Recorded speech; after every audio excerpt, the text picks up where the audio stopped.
As swine flu continues to spread across the world, so do theories about its origin. US investigative journalist and RT contributor Wayne Madsen says he's gathering more and more evidence that the H1N1 virus started out in a lab. Well, he's now in Washington with RT's Priya Sridhar. Priya, tell us, what new proof is there to support this theory?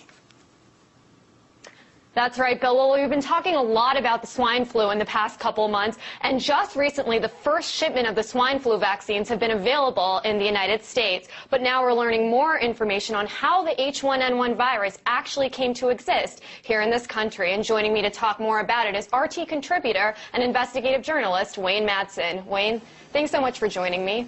So first of all, tell me, what have you learned about how the H1N1 virus came to exist here in this country?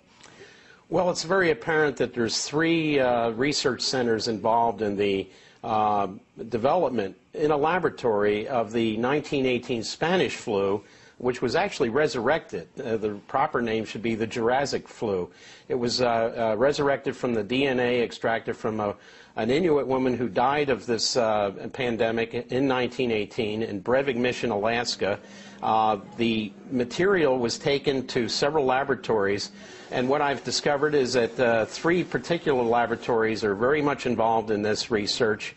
The University of Madison at Wisconsin, the National Microbiology Laboratory in Winnipeg, Manitoba, and something that might surprise a lot of people, the St. Jude's Veterinary Research Laboratory in Memphis, Tennessee. So we have three places now that seem to be ground zero for the research that led to the redevelopment or resurrection of the 1918 Spanish flu. And I mean, how exactly did this happen? This is the 21st century. I mean, how could these gene sequences get manipulated and then be disseminated throughout the country? Well, apparently what we are seeing is this could have been the product of some overzealous research on the part of the research scientists, the microbiologists, or there may be something more sinister. The University of Wisconsin in Madison has interest in a company called FluGen, which stands to make an awful lot of money from a method that they developed to deliver the vaccine for H1N1. The other thing is in 2001, at the height of the anthrax attacks in this country, a Harvard microbiologist named Dr. Don Wiley, who was on the scientific advisory board of St. Jude's, died. They say he jumped off a bridge into the Mississippi River in Memphis after he attended a banquet in his honor. All indications are that was not a suicide. Even the Shelby County, Tennessee coroner came to the conclusion that it could have been a murder, but it was never investigated by the FBI as a murder. What I do know about Dr. Wiley is after his death, the Royal Canadian Mounted Police contacted the Memphis police with a story about bioterrorism, and it involved the National Microbiology Laboratory in Winnipeg, Manitoba, one of the centers that has been very key in the development of this new strain of H1N1.